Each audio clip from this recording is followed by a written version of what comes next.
I don't know where we like got off base and people are like, look at me, like without me, this company will die. And it's like, brother, you wrote a program that runs on its own.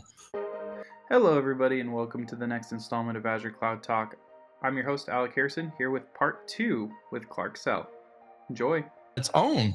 Like it literally doesn't need you. That's exactly the role of the thing you did. Now, at some point, right, your bugs will come out and it'll crash and need to be restarted. But whatever, we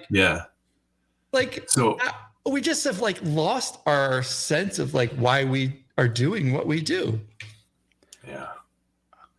But that's on the flip side of all of this. So like, I love the idea of building culture. I love the idea of having a thing that I'm involved in, but going the other direction there, I'm just a seat that you're filling. And if I was hit by a truck tomorrow, or we used to say hit by the beer truck when I worked at Wells, we used to joke about that. What are we going to do if we get hit by the beer truck? They'll just fill that seat with somebody else tomorrow, right? Before my obituary is even written, right? Yeah. And so why should I invest my heart and soul into a place that I'm not feeling like I'm making all the difference, and without me, they wouldn't survive. So I get it. I get what you said, but on the other side.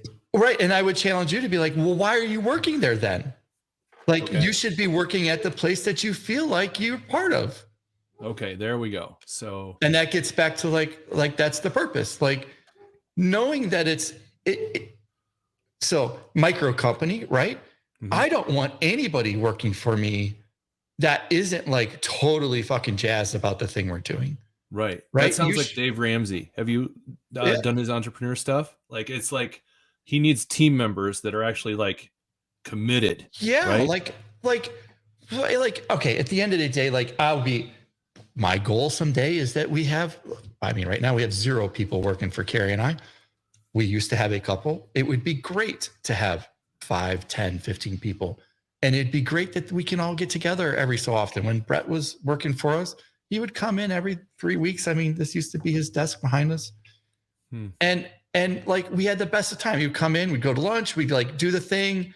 We'd go through all the shit that we did really, really well in person, right? Mm-hmm. We would knock out all the dumb shit. And then we would go back. Like I might even not talk to him the next day because he's heads down doing his thing. The thing is, we were all charged forward with the thing that we were doing. Yeah. And I challenge,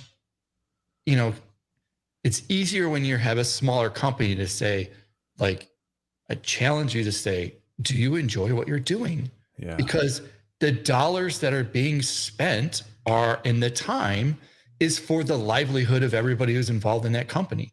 Like when you're doing good and I'm doing good, collectively, we're doing good and we're doing good for the customer. And we all know the feedback loop. And the better we do, the more money we make and the more services we can get and the more tools we can get. Like it's a cyclical cycle of like, this is how it works. When the companies get bigger, you get a little more removed, like we were talking about earlier. And then, right, culture is more on the side. It's more the responsibility of the company versus everybody to say like it's important, right? Because now your actions mean more because I, middle manager or whatnot, have to be like very intentional about meeting you, especially when we're remote. Like, hey, like, what does it mean? Are you jazzed up? Are you doing the right thing? When you're a micro company, you just feel it more. Like if Brian is not being very productive today, then I have to go to you and go, look, Brian, are you doing something that you really don't want to do? Because there's only 4 of us. So if you fucking hate it, right? God, I got to find somebody else to do it, or we got to figure it out because I don't have it. It's like, it's only 4 of us. Right. And that person becomes actually a cancer. Right. Right. And it grows fast, right? Because I can't have 1/4 of the team not working well. Whereas if you have, 2 people out of 1,000, well, those 2 people are going to just kind of hide off. And now it's middle management's job to really go, okay, well, what am I, like that hierarchy, whatever, right? You can just kind of have to deal with it. But again, now I maybe this, not privileged position, but like I'm just older and I care less.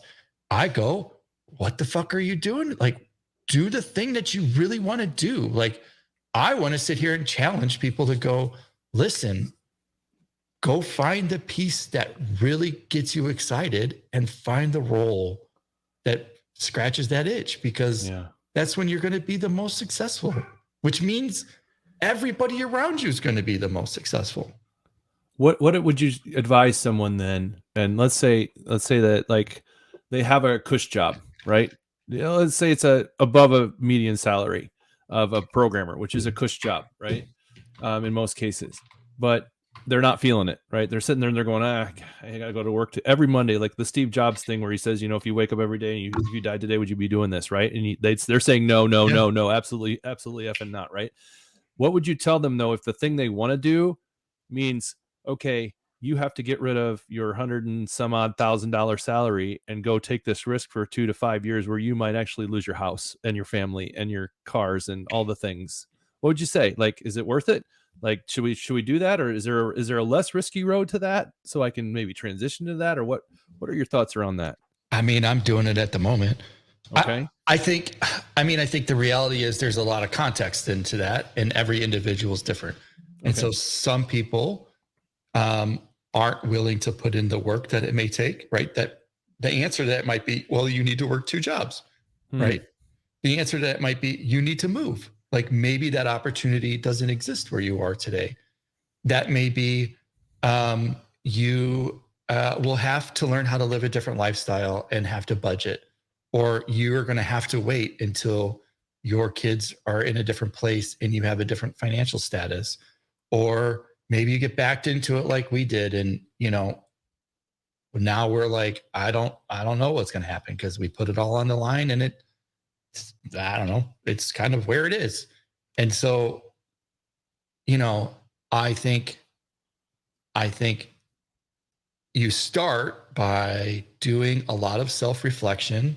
You start by doing a lot of work on yourself to understand, like, maybe you go get a coach, or maybe you go get help, or maybe you go through some therapy to figure out, like, what is it that I really like?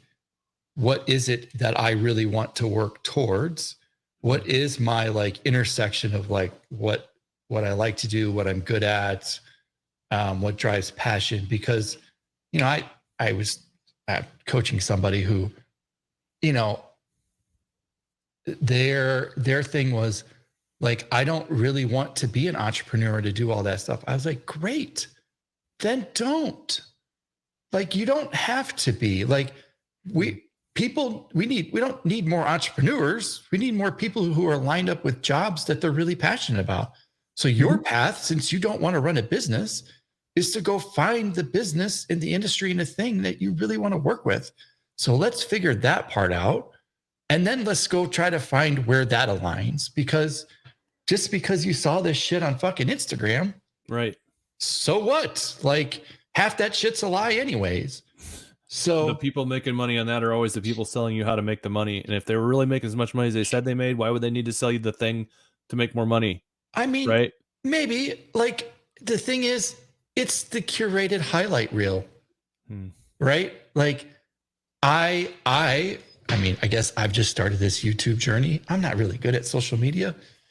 My thing is going to be like, I am not going to do what you see. Like, it is going to be very raw, very real, very like this is not the curated thing. And that also means, right, I will not have like, I'm not going for, clicks, if you will, or subscribes. Like, my goal is to just tell the story as it exists, as real as it can be. So, but it all starts with you figuring out who you are. And I think this is probably more for the men in the room. Like, you probably need help, right? You probably need some coaching. You probably need to talk to somebody else. I'm not saying that's necessarily a pay for relationship with somebody, but like, you need to explore and have that like validated and talk through it with others, so that somebody can, call your bullshit, or, help listen, so that you can, suss that stuff out. Because I don't know. Like we often fall in that trap of like, okay, well, I'm going to do the thing, make the money, try to provide for the kids, cook the burger on the weekend, wash, rinse, repeat. And then you find out you're like, well, I hated the last 10 years of my life. So great. Now what? It's interesting you bring that up because I think so. I had a few years in, I would say, more corporate America with the, we're in person. You kind of have that relationship somewhat, right? Like, hopefully, you have a good manager or a good, like, somebody senior to you who can help guide you through that career journey. Yep. And you're in person. So, you hear stories about different people. You network with more people in person. You get to know them more personally, hear all these stories. I feel like where we've kind of turned as an industry, and this used to be really frowned upon, but now like I feel like it's kind of somewhere in the middle of like, in the NFL you have like journeyman quarterbacks, right? Yep. Where they're not necessarily your franchise guy, but they're better than nothing. And you kind of just like they pop in, they're better than the average person, they deliver the thing and they leave. And that's kind of where I feel like consulting kind of gets in there a lot, right? Of like you're expected to pop in, you help them pay for the thing, and then you deliver it essentially to the end user, and then you move on. But it's a little different because like you don't necessarily know the people as well, especially when you're fully remote. The client as well. Like you can make like I've gone to the client I'm at personally a couple times just to get to know people, do all that, but I don't know them nearly the same as when I was at a client working in person 4 days a week or 5 days a week, right? Like that's a totally different relationship. The first job I had, I could tell you everybody. I could tell you how many kids they had. I could tell you where they were going to college, like all that sort of stuff. And it's like now, not probably close to the same other than people I work with, like maybe regularly, or like we purposely set up times like this of like, hey, we're just going to sit and talk, and it be somewhat work related, but if it's not, that's cool too, because building that connection, building that and that's what being in user groups and stuff that I felt was always really awesome was you had more people to bounce ideas off of. You could find that mentor mentee kind of relationship. Yep. That's what bums me out when like it's all going away. Yeah, or like we do virtual ones and there's people who know of me and like the people will reach out on occasion, but like it's not the same as sitting in the same room. But not at all. When we try to do stuff in the same room, nobody shows. Right. You're trying that next week though, aren't you, Alec? We are. We'll see how that works. We are running an AI workshop in KC, Des Moines, and Omaha. And the one we did in January turned out well attended, like okay. There was also a bad winter storm on both sides, like the night before and the night of. So the problem is, like you're touching on like where I was going with loneliness. Like when these things aren't happening, I got into this kind of, I don't want to say quasi argument with somebody or like, well, I don't need to be friends with people at work. I was like, nobody said you needed to be BFFs with anybody, but I can tell you that when you really know somebody, right? Like you said, their family, their spouses, whatnot, you're certainly more empathetic to that other person. You certainly know how to work better with that other person. You certainly understand how to, when to kind of, I'll say, have a good time and right, buckle down and get shit done and whatnot. And all of that, I think, leads to more innovation, more happiness, more culture, more all of those things that are just better. And the problem with like the user group scenario is when people don't come back for the second time, you never get, it never starts to spin, right? Like we're in this very transactional state. Like somebody's like, and it's certainly when people are younger, they're like, I see a thing, I want to learn a thing, take a thing, learn a thing, take a thing. And that kind of give and get relationship back and forth of like, hey, like, I don't know, this came up yesterday. It was like, man, I just miss going and geeking out with people where you're like, let's just go screw around with this and see where it goes and go to the bar afterwards and talk about the things that everybody has going on. And that like pulling on threads of like, hey, I didn't know, like you end up in this conversation like, oh, you're you're using Kubernetes on a Raspberry Pi. Like, why would you do that? And you're like, I just wanted to see how it worked. Right. And so, you hope that when you get together, like that flywheel starts to happen, and then it happens a second time, and then a third time. And then like, it just starts to, like, that's how the community thing starts. And somewhere with COVID and all that, like, man, it just like that chain is broke. And now it's transactional, and now it's, come, go, like, I don't know. I'm a little disheartened because we put so much work into TC for so long, and to see the numbers go down and the finances be what they are, and the people not showing up, and people not engaged, and people leaving the community, and new ones not coming in, and not being able to get to folks, and hubris in school, and this and that and whatever. And you're like, what the fuck? Like, God damn it. Like, good things were happening, and I'm coming from the independent producer persona, not somebody who has corporate motive, right? Like Microsoft and Versal and all those people can lose money throwing their events because they got a product to sell, and you're the product. Right.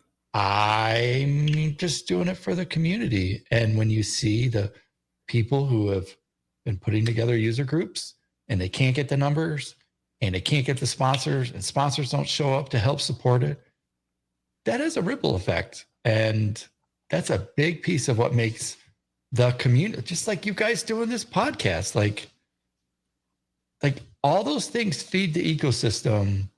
That's like the fabric of the things that happen in tech. And there's always been a check and balance of like person who makes somebody the product, and the people who are making the community something special. And those two, like, they needed one another for a long time.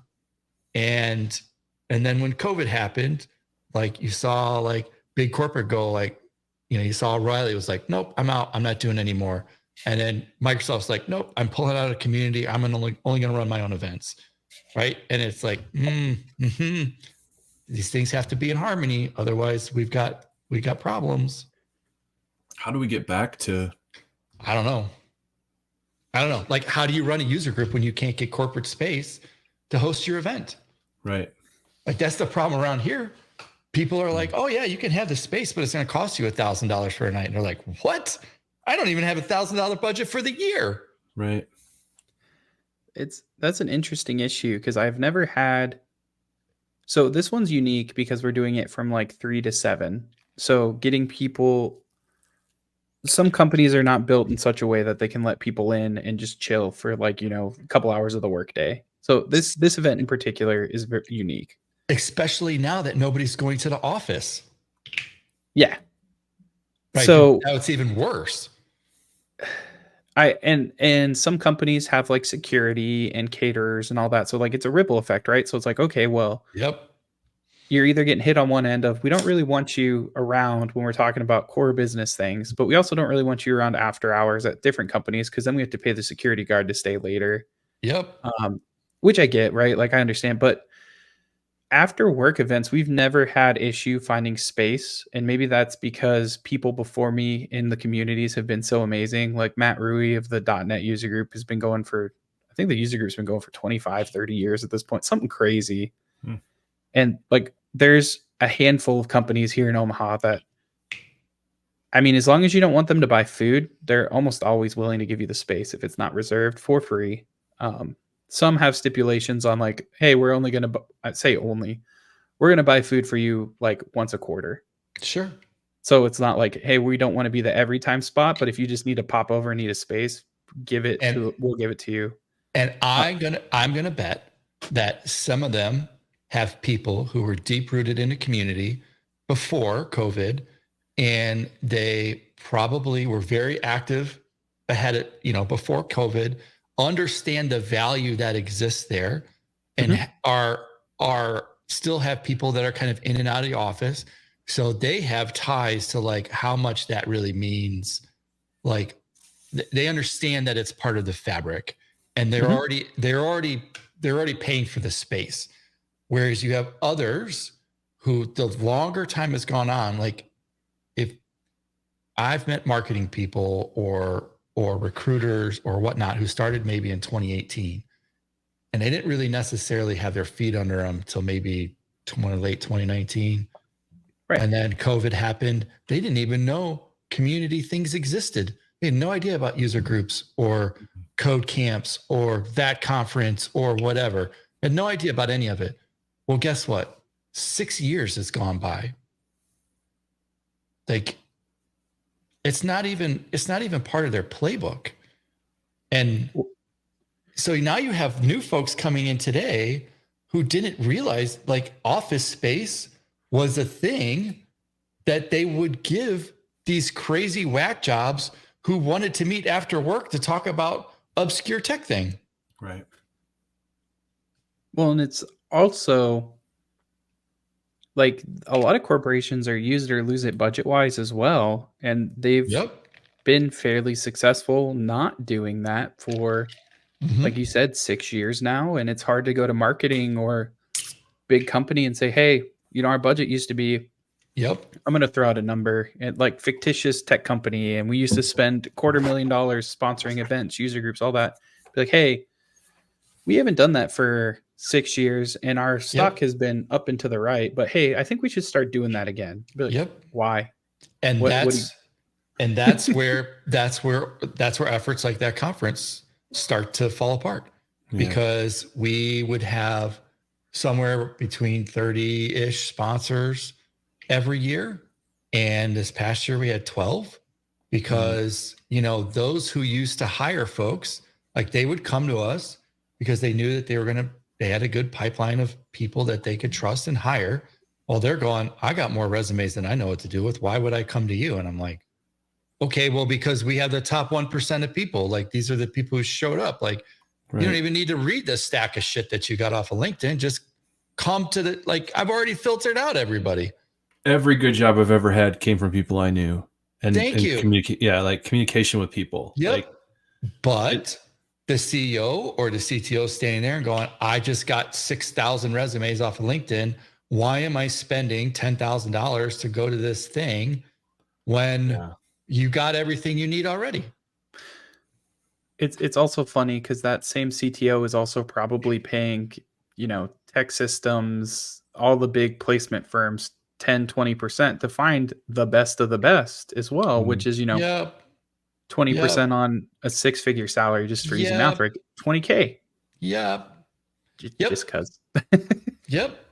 And you know, and now different divisions have been laid off and this and that. So these people who would go to an event aren't there, or I would hear things like, oh, we don't even know how to like participate in an event anymore because the people who used to all got fired. Like the little nuances and all of those things have just led to a place where now you have an independent producer, whether that's a conference or a user group or a meetup or whatever, who's now competing squarely against private equity firms or big corporate events where, you know, people want their logo or name, or, you know, they're drastically more expensive, you know, ticket wise and travel and all that than any of these other ones. And it's just out of whack. Like, it's a really weird place to be. It's a little discouraging because, like, I've always thought that would be a cool end goal, right? Is like we're building a user group that's kind of like an online network and trying to do either quarterly or every other quarter, like meetups to get in person. The end goal in my mind was always, if we get big enough, rent a conference space and we could have a conference. Like, that'd be cool to get everybody together, be able to use what sponsorship we have, because we've never been, granted, being virtual, we don't have a bunch of expenses, but we've never been hurting for cash per se. And I think if we had a real goal, we could really drive up a lot of the fundraiser for the people we're, you know, working with today. But then I see like Connect-a-Ha closed here in Omaha, which was like a people-centric conference that was going up and up, and then COVID hit, and then every year post-COVID kept going down and down because they would just not, what you talked about, they'd get people there for the first time and then the next year they wouldn't return. So Yep. like the pool of potential people essentially just shrinks year over year. God, I mean, Until- I could just, I'll just, let's be straight up about what's happened. So pre-COVID, finances were, everything was a little bit more in check, meaning, so for us at the size we were in 2019, we had 1,800 people, and we were squarely positioned between user group code camp and big PE, Microsoft build, one of those things, right? Mhm. And at a price that we were hyper local, like Right. drive to 4 or 5 hours, like that was a customer target. And we would work with user groups. Like, I don't want to say there was a graduation path, but like you were in one of those tiers. We weren't trying to take away from the user groups. We were trying to support them. We would try to bring speakers back to them. We would participate in all of them. However, the greater good raise the tide that lifts all boats, right? Mhm. It was good for everybody to have user groups, code camps, that conference, whatever, like that conference, bigger ones, all great. At the same time, you had companies of all of those tiers too. So you would have a consulting firm who was like, I need to get my name out because I need to hire, I need to network with other folks. I would have small development shops who were squarely in the community. You would have 5, 10, developers on staff. You would have the bigger shops who would maybe an Allstate or a Northwestern Mutual or somebody like that, where, they would have a few hundred developers across their kind of 15,000 person company, whatnot. And then you would get the big guys who would come in because they wanted to interface with those executives and do that. So you had a nice mix of like big, small, and they would support the thing because the sponsorship price was cheaper than, what it would cost to go to, the entry price to get in a reInvent for a sponsor is $80,000. Like the cheapest sponsorship for us is a few thousand. Like Right. we're factorial different from that. So then, right, COVID happens and you get out of COVID and things like my costs doubled. Mhm. So now you go from what was maybe a $30, plate of food, which is ridiculous already, but you're in a convention center and there are lots of people that have to, like, whatever, it doesn't matter, to a $65 plate. Okay. Well, then our costs have to go up. It's not like we have some giant staff, like it's 99% volunteer. And then the sponsors pull out, like consulting companies. Some got bought up by PE firms. Some just completely pulled out. Big tech pulled out because they want to do their own thing or whatever. Well, a little bit goes away and suddenly your events doubled in cost. Right. People aren't showing up because their training budgets got taken away, because the cost of travel is more, because companies aren't giving them vacation or training time to go do that.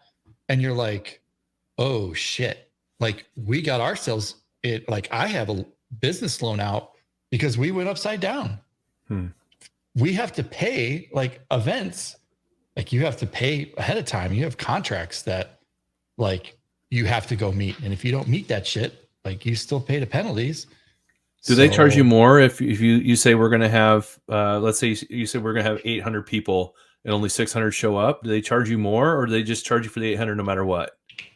It depends on how your contract's structured. But in that case, if you had a contract that said you were going to have 800 people, you'd be paying that delta difference of the 600 to 800, depending on if that's food or rooms or room nights or whatever. And, we pre-COVID, you would have 5 to 10 year contracts. Like that was a pretty common thing. Post-COVID, I don't know. It's a little bit all over the place, but we still had multi-year contracts and then how are you supposed to guess on what you're going to be when your numbers are just fucking all over the place? So, right. Yeah, you did something even in the midst of this, and I hope you don't mind me mentioning this, but you did something that I found was interesting. You offered a $25 ticket. Yep. Your last conference. Yep. Looking back on that now, I mean,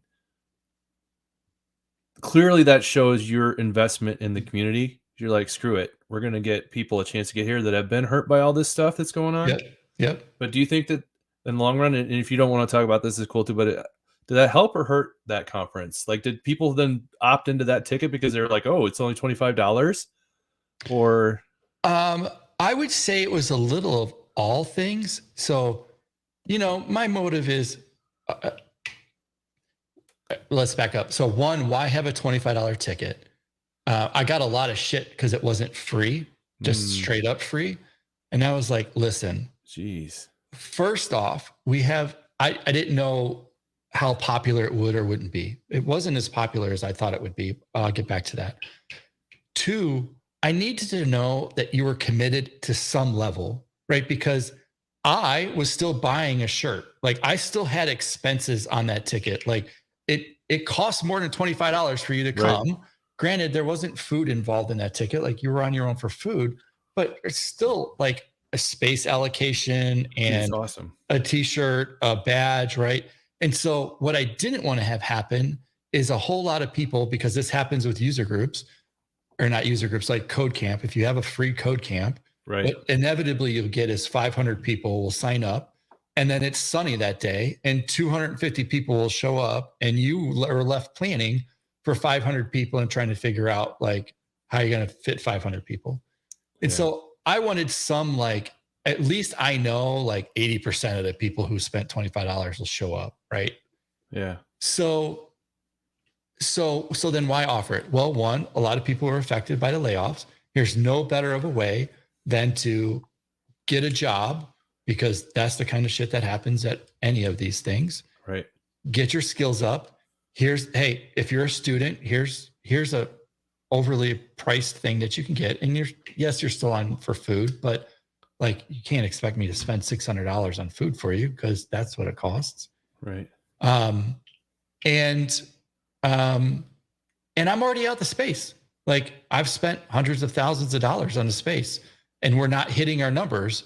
So, right, like, we have the capacity to kind of make that happen anyways. Sure. And I do feel like we've always tried to have like a place where everybody can afford, even though it kind of creates a bit of a hassle.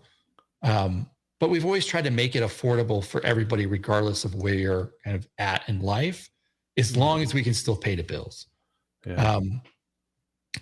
It wasn't wildly popular. I don't know, maybe 50, 75 people took us up on it.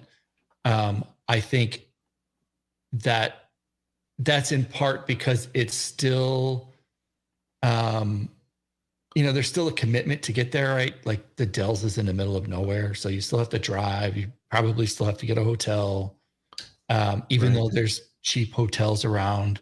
Maybe you. I know a lot of people are like, I don't have that much money. Now I could argue, like, you have a day's worth of time, you could have made it happen. Like, there's all kinds of things. I do know some people who took advantage of it, and I try not to get like upset about it, because they make more money than I do, and it came on $25. It's kind of shitty, but yeah. But maybe that was going to be my next question. Like, I mean, maybe they wouldn't have come before. I don't know. Like, I ultimately, like, we exist if the community feels like we're important, which means we get more sponsorships and we sell tickets. If not, we go away. And the reality is, I have a gigantic business loan over my head right now of, we didn't make the numbers. And so as a company, like, that company is upside down, and I'm bleeding money every month trying to keep it afloat. And we're in some legal stuff as to trying to get out of future contracts. And, I don't know what will be in the future, because it's been a great deal for everybody else except for me. Yeah. And now right, like, my house is the collateral, and I've got a gigantic business loan that has to get paid. And I don't know, like, I don't know what to do with that. You got to get Clark some sponsors. It's just that simple. Yeah. I mean, there's lots of, it's that simple. Yeah. I mean, then there's lots of things like, well, why did you do it at the Kalahari and this and that? You can move someplace else. And like, you can go all kinds of different ways with it, but like we were a family show at a place that had the space, that did the thing, that right, there were reasons for what we did. I mean, I could have said like, we're not going to have a hog roast and buy t-shirts and all that, but I know that that's also part of like our DNA and what we did. And you create an experience, you create a family environment, you couldn't do that. Like, I can't do that at the kids experience, right? At a conference center where there's no water park and there's no family oriented stuff within spitting distance to do at night. Right. And I am big on my word, and that's what we sold you. And I'm not going to roll up at the last minute and say, I'm sorry, I didn't make enough money to pay for it, so and thus I'm going to take it away. Instead, I said, okay, well, I mean, we'll have to go get a loan, and this is what we promised that we would deliver, and we delivered it.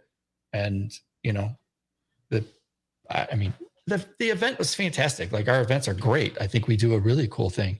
Yeah. But as it stands right now, they are not financially viable, and in the capacity that they're being executed today.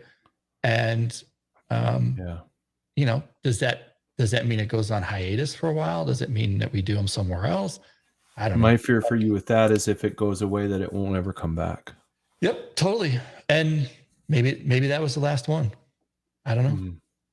I mean, I like how you've said this on Twitter and stuff. You never really knew what it would do to begin with. You kind of hold it loosely. You kind of just have your palm out there holding it loosely, just letting happen what happens. But on the same token, it's got to be something that, like, how does Clark separate his identity from that conference? I mean, I know I said that, like, I never really knew, but the reality is we always had a multi-year contract, and the legalities of where I'm at today is we're trying to get out of our contract because we don't believe that we would have the numbers for next year to pay that contract. Like, we didn't fulfill our contract this year. And so, like, I can't, of the last 6 events, 4 have been upside down and 2 have been flat.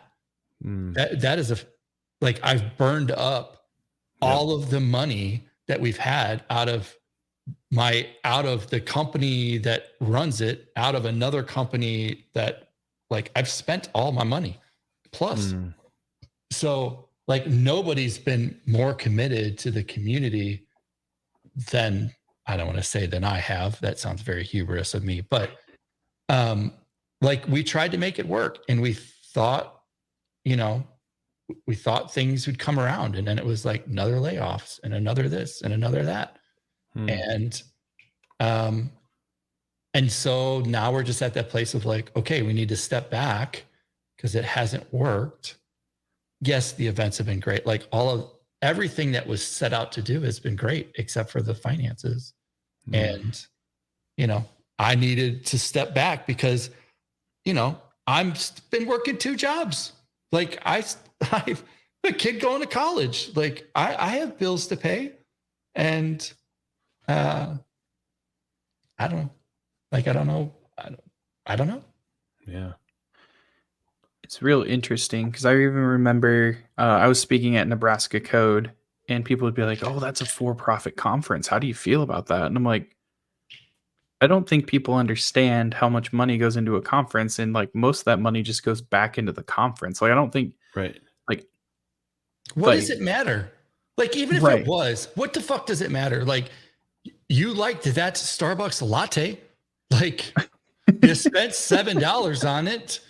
Like, that's the thing. That's the thing that really chaps my ass. Like, we're a not-for-profit, but like, it's basically been built on, I don't know, the backs of individuals who are like, it's all been volunteer. Right. And the reality is it's a full-time job. Like, my wife and I were full-time on it. We did get to a place in 2019 where we hired somebody to help offset it, but I was still working for another company making money. And I get really upset when developers are like, how dare them charge? And it's like, your food was $600. Yeah. I just spent $200,000 on speakers. Yeah. And Just to get people there and lodged, not let alone the room, like right, like all the other things. right. But you're all right that I worked 120 hours a week. Like that, you feel like that's all right that I didn't get paid. Like that doesn't make any sense. Like everything has to be in balance. Otherwise it goes away. Like, wouldn't you be, it's not like we were screwing people like that. Right. If you didn't like it, don't go. Right. Like that's great. And like you said, the cost of your ticket was markedly less than the ticket to like a reInvent or a Ignite, right? Or the cost that it actually, like for us, like your ticket didn't even pay for you to be there. Right. Like it was already upside down. It only worked at scale.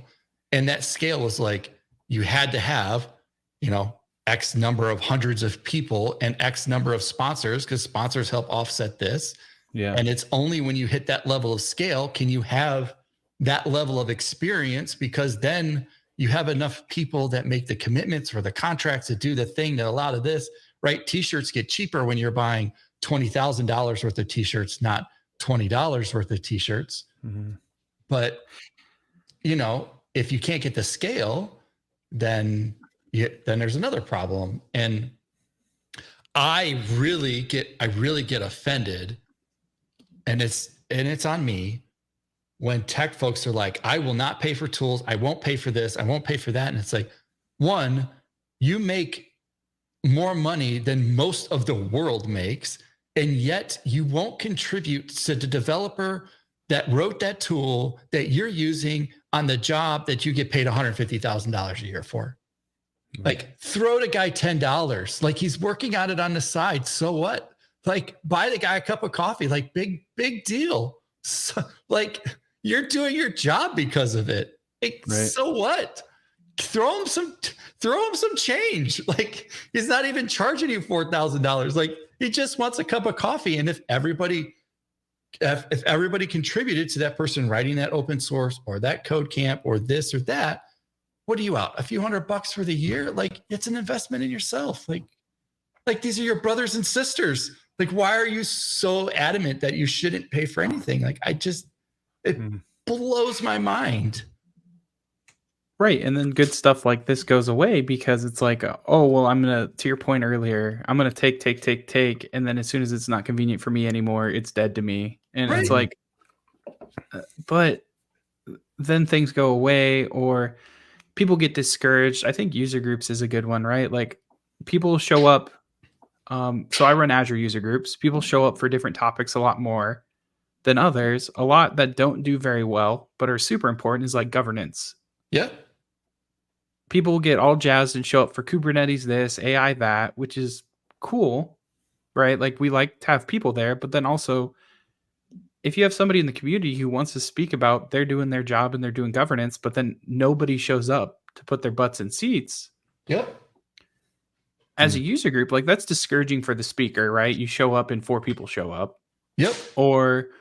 And then the user group, it's like, well, we could have 40 people here if we did this topic. So then it's really hard. You're in a rock and a hard place of we want to be a well-rounded user group to teach everybody who wants to learn, but also if you don't cater to certain people or certain things, I think the other one, there's another conference in Des Moines, No Fluff Just Stuff, where they don't do, and I don't think they've had it for a while. I could be wrong here, so somebody can check me. Pre-COVID, the ticket was $1,200, I think, because they didn't do sponsors. The intent was you are covering your way. And when companies had training budgets and all that, like nobody really cared, right? It's funny money to me. I get a couple of days off to work. I'll go to it. But that's a totally different dynamic. And you expect a certain level of things, but then you're also excluding a ton of people because your student who's going to college probably doesn't have, $1,000 to go to a conference, right? Or, it's at that point, you're then starting to compete with Build and Ignite and reInvent, all that stuff. Yeah, I mean, it's a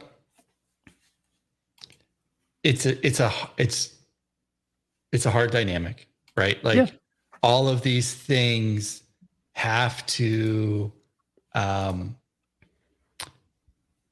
coexist. And ultimately, people vote by showing up or paying a ticket or donating.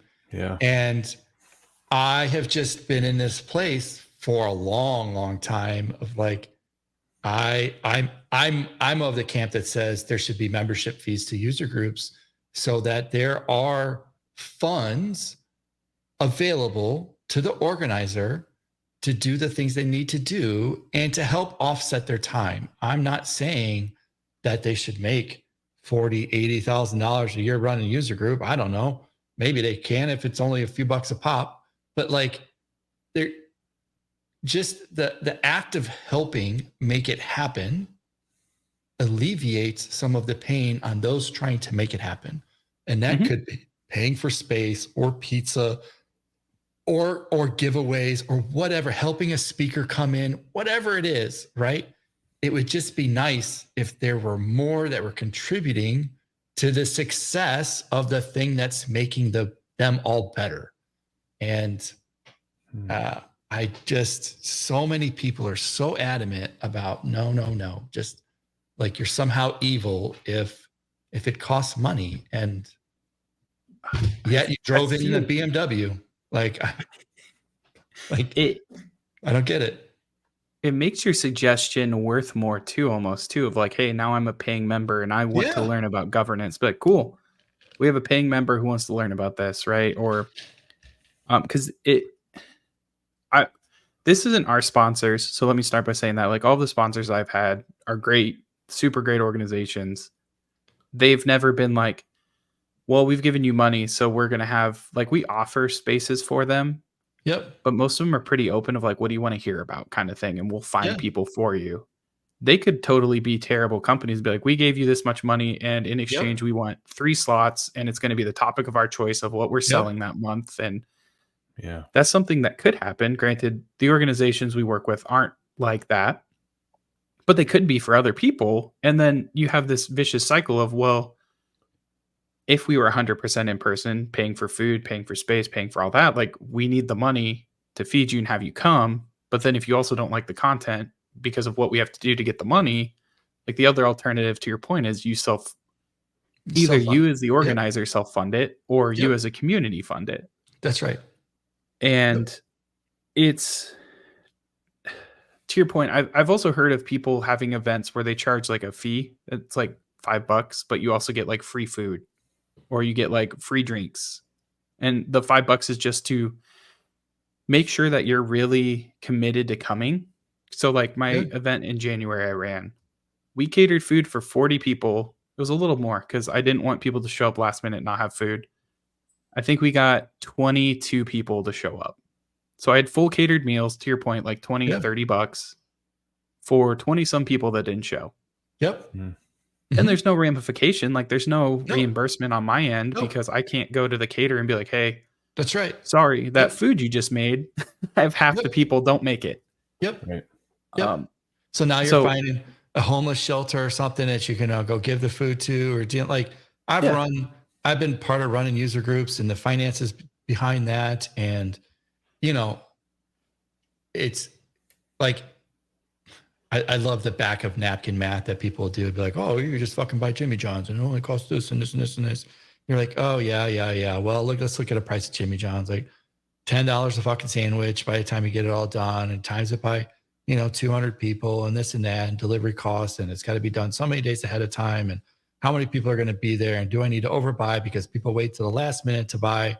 Or they take 2 sandwiches. Or they take 2 sandwiches. Yep. There's another one. And you're just like part of it's just part of the gig, right? Like that's just what happens. And I get it. The other part of it is like, can we all just act like adults? Like realize like what people are trying to do to make you better, right? And participate in that. Like, and I think that's always been our driver, is like, we're just here to like lift the community. We're not, that's it. Like our only goal is you. Our only goal is to make you better. And if you're not participating in that, then the flywheel effect doesn't happen, because if you go to a session and you just stare at your shoes, what's the point? Right. And today, I think that's even hyper,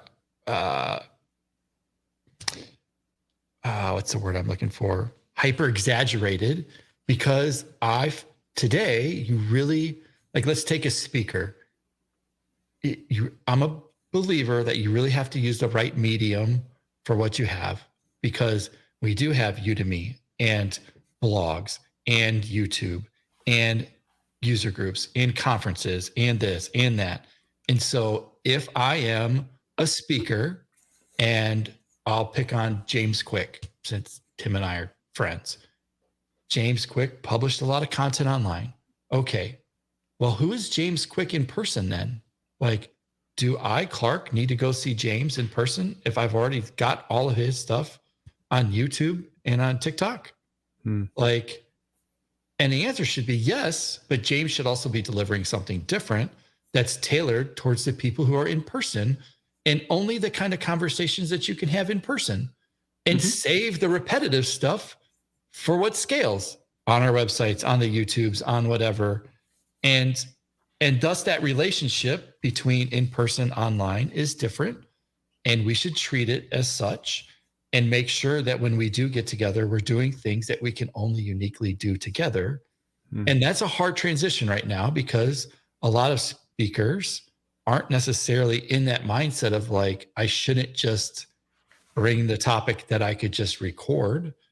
And on the flip side, I should use the space that we've rented for things that we can only really do in person. And, those are, I'm encouraged about what we can do in the future. And I think, I think we're a little in the middle of like me feeling like the old model isn't really right, and the numbers seem to prove it. And thus, what does a new model look like? And that new model may be more like a hackathon or something that we used to do way back in a day of like, no, fuck that. Like, we ain't doing any sessions. Like, we could be done with that and just be like inspirational, hands-on, heavy, like, we're going to build something and screw all that other stuff. I don't know. Well, maybe, Clark, for you, maybe this is part where you're going, like, on your journey. Like, we started talking offline about, you recorded your thing and you're like, I don't even know where this thing's going right now. Like, where's this going? And what are you going to do? You're going to be a life coach? You're going to be a tech mentor? You're like, I don't really know. Maybe this is like part of your journey now is like that next part. And I'm sure you already know this, right? Because that's why you're doing what you're doing. But like, I'm seeing your vision from hearing you talk about it. Like, you're figuring out there's something missing. There's something that we used to love. How do we get back to that? Yeah. How do we get people to do this again in a way that we can also not go like under, for lack of a better way of putting it? Like, how do we make this viable? Yeah. So I love it. I love it. I just think you have a great vision, and I hope that we get to see where it goes next, for sure. Cause it's like, yeah, I mean, I don't know. Again, I mean, we started with like, purpose and all that. And I don't know. I've worked on that conference on the side or whatever you want. I mean, it's been full time regardless for 14 years. Wow. Like, certainly not going to just throw it away, but it's also the darkest times we've ever had. Yeah. And, I'm also at an age where like health is more important. I want to make sure that, our business, I've essentially spent the last 14 years trying to give to everybody else at a cost of a bit of ourselves. And so now, what if that gets refactored a little bit, and I don't know, I somehow scale a little better with different purpose, and we can be financially, not shitting a brick, and can pay for healthcare. Like, there's all this other shit that it takes to live that I don't know. I really don't know. I really don't. I don't know what's ahead, which is why I hit record and it took so long. I was like, well, why not just go like, here we go. This is what we're going to do. And I'm going to have to generate some money somehow because I wish people could understand the value that you offer, you and other conferences. I mean, it's not just your conference, other conferences too. The value of getting in the same room with people once a year, you realize we should do this more often. Yeah. Right. And I don't know, maybe on Clark's behalf, I'm just going to put out like something into the universe here and just be like, hey, can we help Clark? Can we help him go along this journey too? Like, if you're listening to this and you're thinking, I have an idea, we know Clark is able to execute on these ideas. So maybe reach out to him and share your vision too. And maybe you guys could have a conversation and maybe that would lead to something to help bridge this gap or fill this void that we have. I love that he said the loneliness thing. I know people that I immediately thought of that say, the remote thing is killing me. Yep. I need an office, but I only want it every once in a while. Right? I don't need it all the time. So there's got to be something here. Maybe, but like I'm saying, Clark has given to the community for 14 years with that conference. And maybe it's time for the community to step up and say, hey, we got your back too. I'm just going to put that out there. And Clark probably does not want me to say that, but I'm saying it anyway. I mean, I appreciate it. I mean, hitting record and hitting publish was probably the scariest thing I've ever done. Yeah. And I have a very limited set of funds. I just lost one of our biggest customers because they have decided that they're not making money like they thought they were.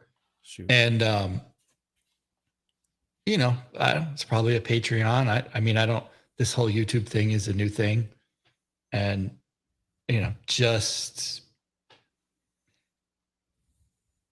we'll see where it goes. Cause I really, you can look around, like there's a sign we built. There's not like, there's certainly, there's something special about the community, and we're in a place where it's evolving, and development, I do believe, and I guess you guys do too. I do think the way we do our jobs, the way we did our jobs yesterday will be completely different than they will be tomorrow. Mm-hmm. And I, for one, am sort of excited about it. I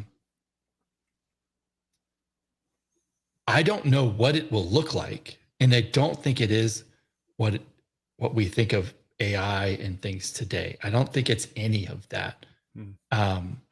But I'm fucking here for the ride. And I don't think, and I don't really see my role in that is like being the developer like I have been or the architect like I have been in the past. I see it as something different, in part because I got 25 years experience of like shipping product. And I don't know. I think we're just in interesting times. And it's those times where the irony of all this is this time where we should be together. Like that, the reality of like all of this is there's never been a better time where we've all needed to be together figuring it out than it is right now. Like go to your user group, go find them, go to your code camps or your, I don't know what you call independent produced conferences, but like you need to build that tribe of people. You need not to be lonely. You need to go figure this stuff out with everybody else. And those who are doing it now, it's going to pay dividends when this stuff gets sorted, because you will have had the context along the way and you'll be so much further ahead than anybody coming into it because you will have lived with it. Like you will understand. Like I was talking to somebody the other day and they're like, oh, how much do you use AI? I was like, all fucking day. Now I'm privileged. It's our own company. I can do whatever I want. So if I want to use Gemini today, cool. I just go hit the button, do it. I realize others cannot do it because their company won't let them do it, whatnot. So I get to play with these tools. But you know where I don't go anymore? Google.com. Yeah. I don't care. Overflow. Right, Stack Overflow is dead. Like crazy. Perplexity, crazy. ChatGPT, whatever. Like use them all the time. That video I pushed out, man, ChatGPT walked me all the way through it. Like I was like, I don't know how to delete this. How do I delete it? It was like, use this keystroke. I was like, great. I sit here and go, why doesn't I work a lot with Stripe?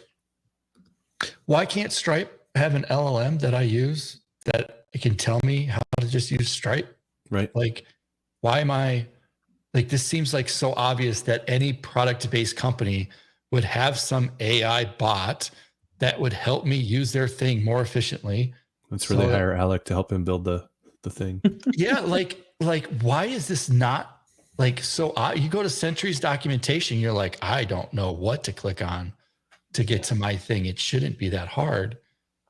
So, but can we not go to the point where it's like, I have 4 options I can choose from on the chat bot and they're always not what I want. And then I push one and it takes me down this path and I'm finally screaming at the end, please just send me to customer service. Okay. You want to hear fun? I can tell you guys a hilarious story.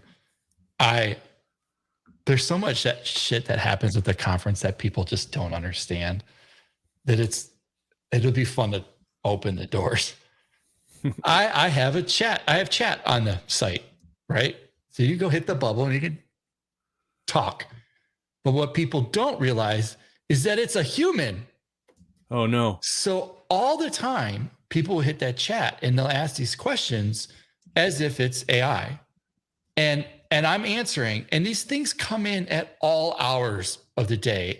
And of course I answer it, like my phone goes off. So I answer the thing and the shit that gets said. And I'm like, listen, it's Clark. Like, this is a real human. And they're like, yeah, sure. I'm like, no, like what chatbot would respond like this? Like, what, can you just tell me what you want? Like, it's 11 o'clock at night. Like, what could I possibly answer for you right now that's so important at 11 o'clock at night? And they're like, I didn't really think that this was a human. I was like, well, it is. What can I do for you? So everybody writing chatbots, take notes. Make it act like that. I turned it off when the conference came because I was like, I can't answer this. Like I just can't do it. But oh my God, the shit that would come through. It's like, I want a discount. I was like, me too. Like, that's awesome. Like people, it's like developers who have forgot like how they wrote things. Like, yeah, you're on my website. Like, of course I see what page you're on. Right. Like, yeah. That's hilarious. I think it's been weird because I think developers have never been. I always tell people that I'm an extroverted introvert as far as like compared to engineers, I would say I'm a pretty vocal or like I like interacting with people, which puts me in like the top spectrum. Right. I'm the top 1% of all engineers at that point, but I still don't like being around people. Right. It's like, right. Because you're an engineer. Right. So it's like, I get it. But you're in a weird space of, speaking broadly, most of your people are sitting in a basement in the dark all day. Yep. It's like, but how do you keep building that community? I will give a shout out, kind of like what Brian said, of, contacting you. All I did was message you on LinkedIn. It was like, hey, I've loved your video. Let's chat. Yeah. And here we are. Yeah. And I think there's a lot of people like that are super approachable, that like are kind of big deals. Like, you're kind of a big deal. You've run a conference for 14 years, like worked at Microsoft, worked at all these companies. I think people forget we're all people. Yep. Like Scott Hanselman's another one. Like, I got him to do a virtual talk at our user group. I emailed him through the contact me form on his website, and he responded like the next day. Yep. We're all people. Right. And like you said, this is just a little bit of effort goes like so far, and people don't get it, and they expect so much without giving, only to realize like this is a very, very small industry. Like, Yeah. I've worked with Scott. He spoke at that conference. Like, everybody's like 6 degrees of Kevin Bacon. Like, like I've met Bill Gates. Like, now guess what? Now you all have. Like that's how small this industry is.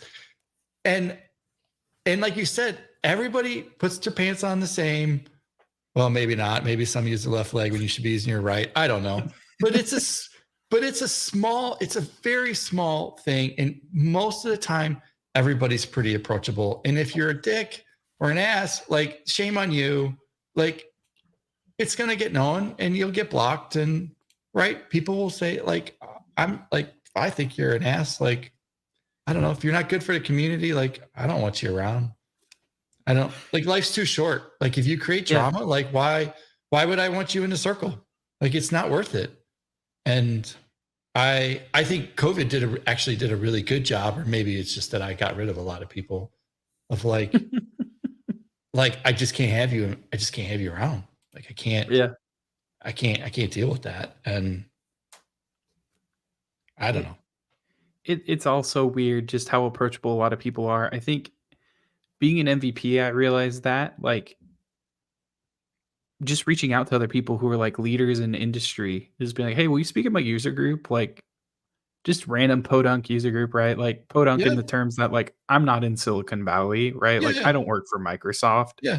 We're in the flyover states. Yeah, exactly. And they're like, yeah, just tell me what time and what date you need me and I'll be there, and what topic you want. Here's a list of ones that I can do immediately. If it's something a little harder, give me a little bit further out. But it just blows my mind how nice most people are. To your point, it's such a small community. Like, we were talking before this, like, do you know so-and-so? And you're like, the name sounds familiar, but I'm not super sure. And it's just like, yeah, you start building those connections of people. And to your point, that 6 degrees of Kevin Bacon gets so small. Like, I've run into, I think in the last 3 years, I've run into Richard Campbell, who runs .NET Rocks. Like, I had dinner with him twice. Richard and I are great friends. Like, yeah. It's so weird because it's just like, oh yeah, he's just a down to earth person. He has to eat like everybody else. That's right. Yep.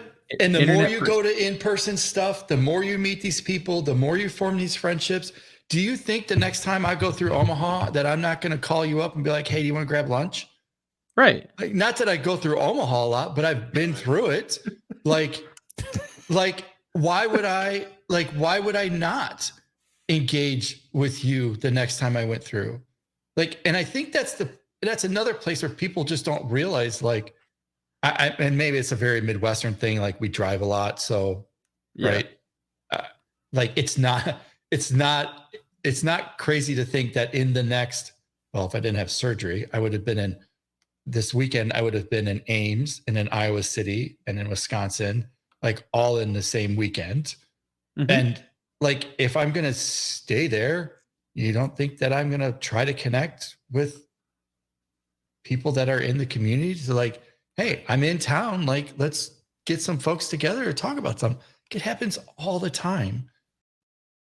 And I don't know. And those are all relationships that I've either met with people like we're doing now, or we've met at a user group or at a conference.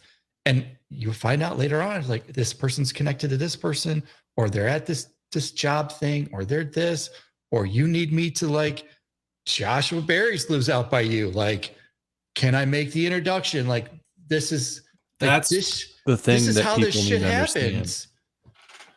That's why the conferences and the user groups are so important, because that connection, you can't leverage it when you need it if you don't already have it for years. Right. It's like the LinkedIn thing. Like, you only go to LinkedIn once you get fired. Like, it's too late then. Yeah. Like, you should have been using it all along. Yeah. And so can we go back to the LinkedIn thing for a second? Because I see people now are putting desperate around their pictures. Have you guys seen this?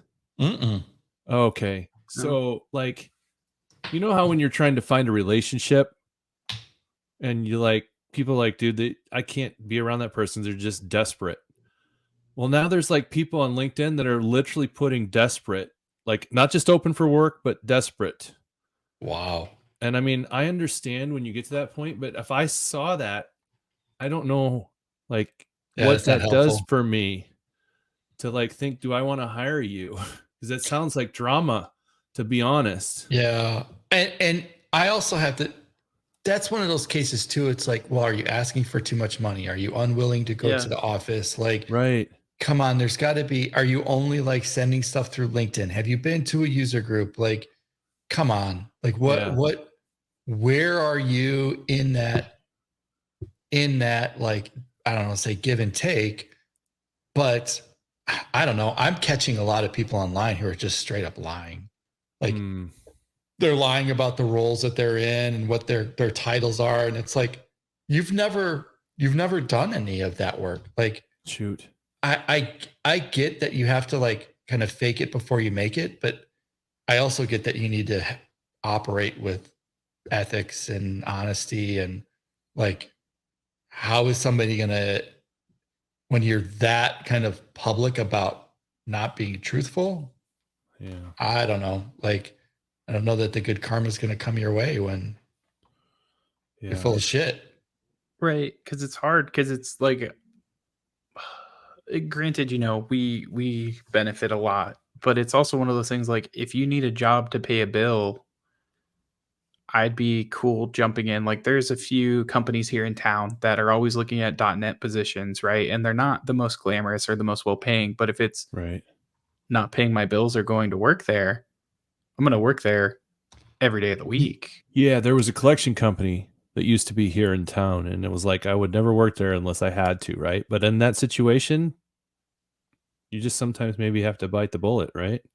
And maybe that's a privileged way to speak since we're not there right now, right? So I'm totally calling that out, but it's also one of those things of like, I've built my network in such a way that there's at least one company I've worked for previously. Granted, I know like we have very candid conversations, me and one of the people there.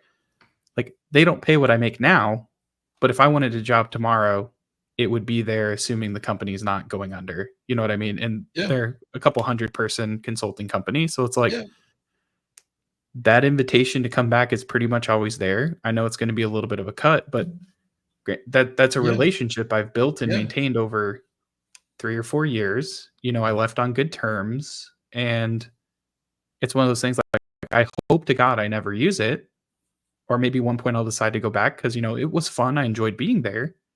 And I get to a place like financially where like the money doesn't matter as much. It's always there, but it's one of those things like I have that relationship now so I'm not really fearful for like what the future has, right? Yeah.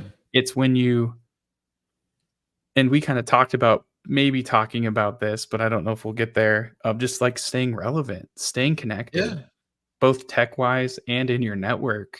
Because when you get laid off, that's the worst time to start. Like you said, Brian, trying to build your network of, or like, hey, I don't have a job. React, because every job out there is React, and I have been avoiding it all this time. I'm like, well, I should probably learn React now that I got to go find a job with it. Yeah, fuck React. But, well, that too. But now you don't have any experience. And get involved. Like, I know we've been talking about the community, but like, how many of these people like show up at community events and user groups and all this stuff where these people are and these things are happening? And it's like, a lot of times I'll get, well, I don't live around anything. And it's like, I don't either. But I know that because I live in Podunk, America, which is where I chose to move to, which means if I want to go to the city, I got to drive an hour and a half. I took that on. Like, but I still do it. I'm in Milwaukee, Madison, Chicago. These places are all over an hour for me. But I chose to live where I love where we live. We're in the middle of nowhere. But if I need to be involved, I got to go make the hike. And that's on me. And I make that hike. And does that mean there's going to be a user group around me? Not really. Like, there's a bunch of cattle, but there's not like, there's not a thing, right? Like, there are no, I mean, I guess there's a few companies around here, but like, it's not going to be here. So I have to drive. Even in Omaha, like the saying or the joke they always tell people is like, you're 20 minutes away from anything, but you're 20 minutes away from everything. So like, even if you're in the city where I'm at, like, no matter where the user group is, unless it's just down the street, which there's no real businesses or office plexes, so that probably doesn't happen. I'm 30, 40 minutes away from any user group, probably any given time. And it's like, yeah, making that effort. One great example, there was a guy who, I forget what it was. He was like an IT administrator, and he was trying to get into tech, went to every single user group event. The company he was 1099 for had a layoff, and like it was like a layoff, like I think there was severance, and like, it was very well ahead of time. Yeah.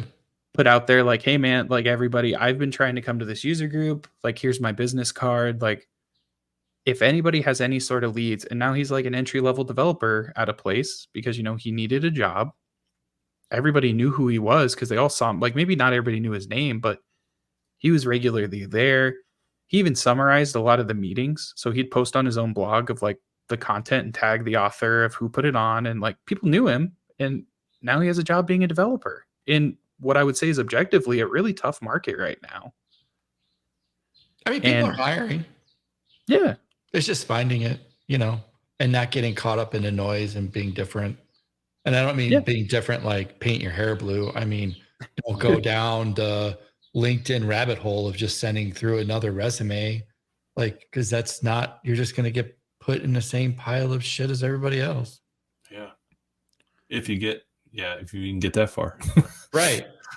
But like, if you're going to be lazy, then expect lazy results. Like, and I know people don't want to hear it, but how are you going to stand out? Like, how are you going to meet the people that you need to meet and get that job that you ultimately want? And, and I don't think that means the number of followers you have on Twitter or LinkedIn. Like, there's a whole lot of companies who are looking for software engineers who could care less about Twitter. Right. They need people who can solve problems. Yes. People who can be emotionally stable, like for lack of, like intelligence. Yeah. And independent. Like here we're working with budgets that are less, right? With less resources and time. And so now you expect people to have, I don't want to say be more adult-like, but like I need to give you a task and you complete it and figure it out from, point A to point Z. Yeah. And we know that it works, because the flip side of that is, I mean, there's other folks that can do that. Right. So. But I train a lot of entry-level developers and like people who are going to be looking for entry-level jobs. And one of the things I always stress to them is there's nothing worse than being perceived as the person who needs to have their hand held. Right. So it's like, if you get anything out of this, like, it's okay to ask questions. Yes. I'd rather you ask questions. Yes. Rather you ask questions right away. Yeah. But if you can come to me and say, I tried this, it's not working. Can you help me? That goes a little bit farther. Oh yeah. Don't sit there for 3 hours and then come to me and say, I've been trying the same thing over and over again. It's not working. Yeah. Because now you've wasted that much time. And so there is like this magic zone.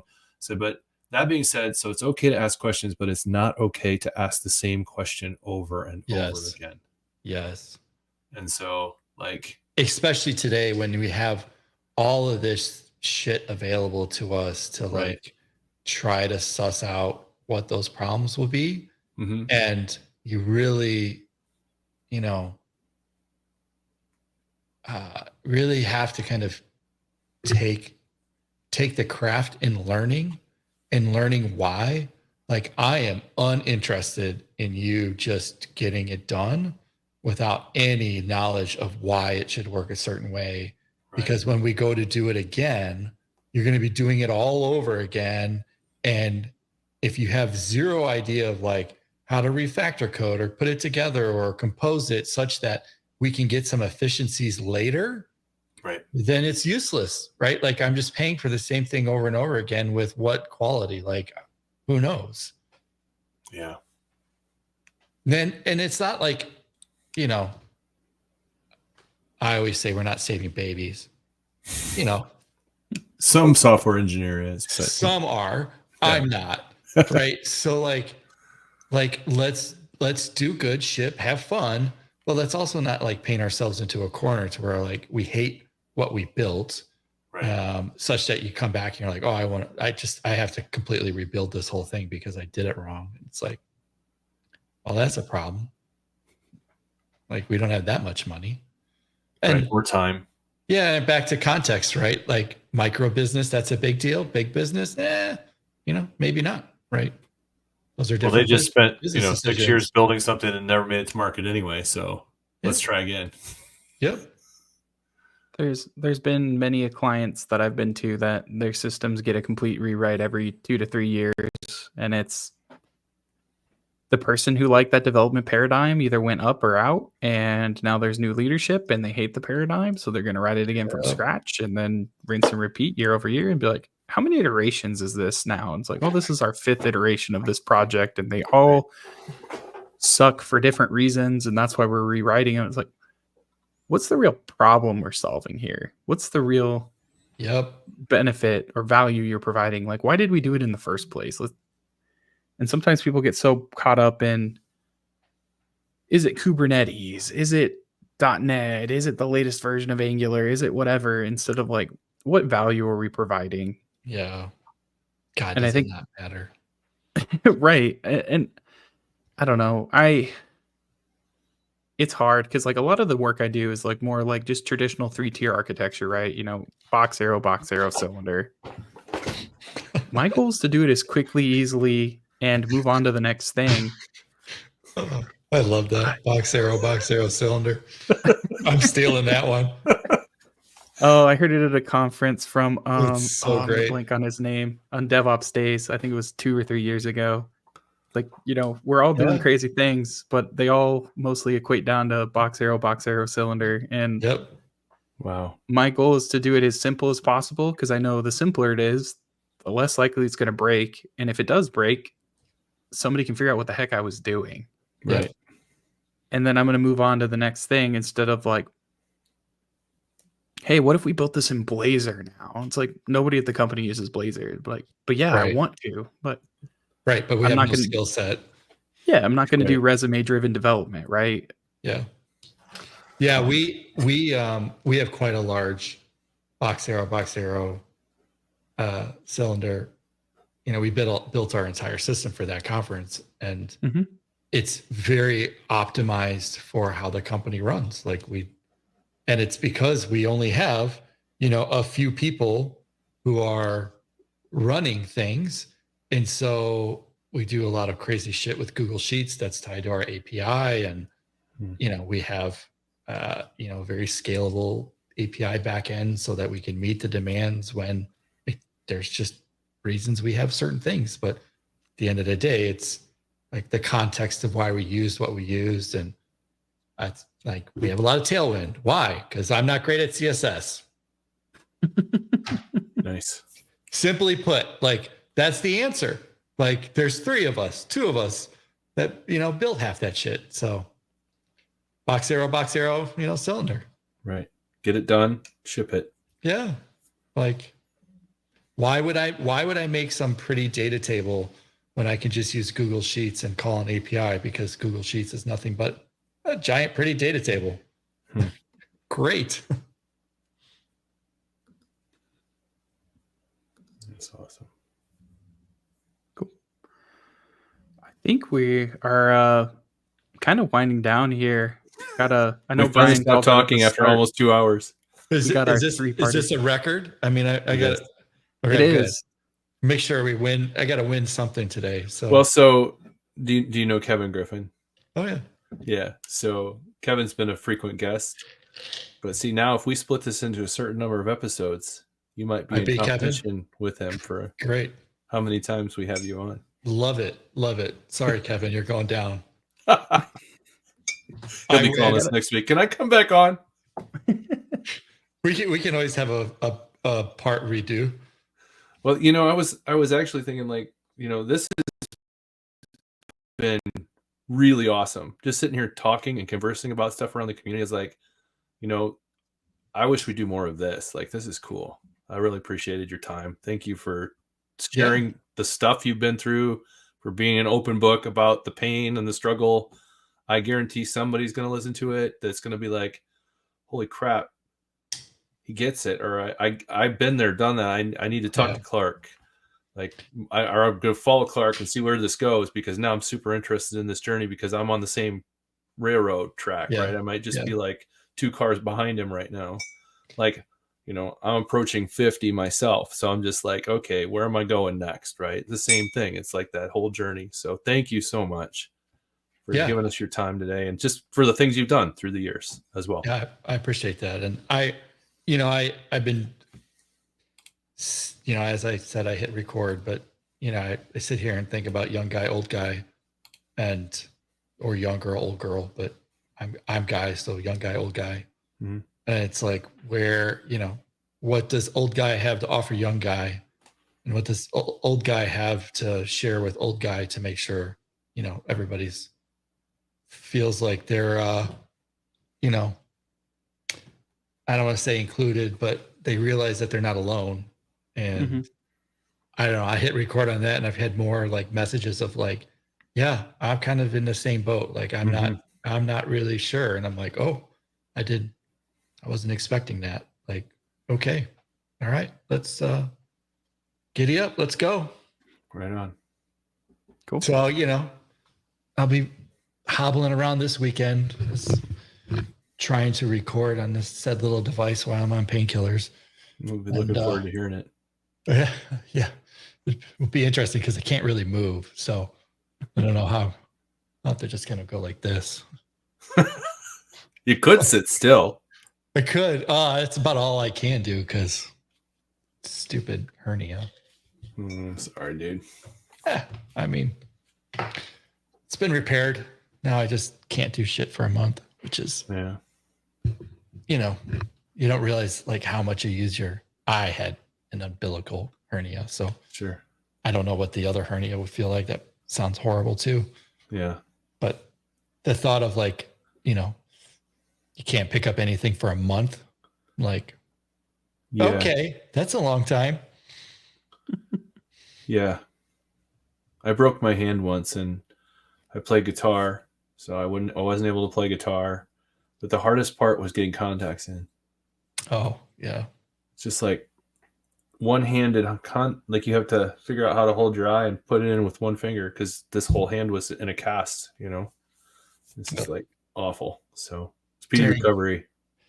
Thank you. During COVID, I got in a slight snowboarding accident and destroyed my shoulder.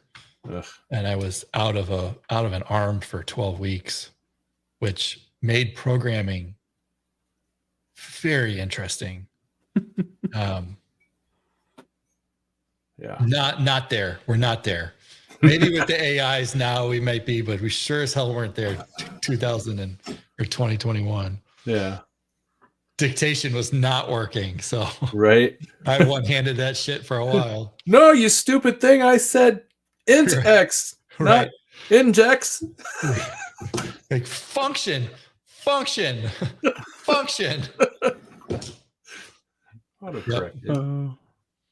Yeah. Awesome. Duck.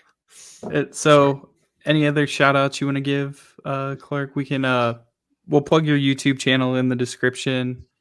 That conference as well, or anything else. Yeah. Check us out, that conference. Head over to YouTube, be part of that thing. Follow me online. I'm the Clark Cell, because the other Clark Cell is my father. But so I'm the Clark Cell. But if you took anything away from this, I would say, we're all the same. Go get involved, whatever involved looks like for you, where you're at. And, we're certainly in that time where I would invest in your personal relationships, just as much as your online ones, and get involved. It's just not that big of a community. So cool. You rise to the top pretty quick if you're, put in a little bit of effort. Awesome. Well, with that, see everybody next week. All right. Thank you for joining us on this part 2 episode of Azure Cloud Talk. If you enjoyed, please like and subscribe and recommend to a friend. Until then, see everybody next week. Bye, everyone.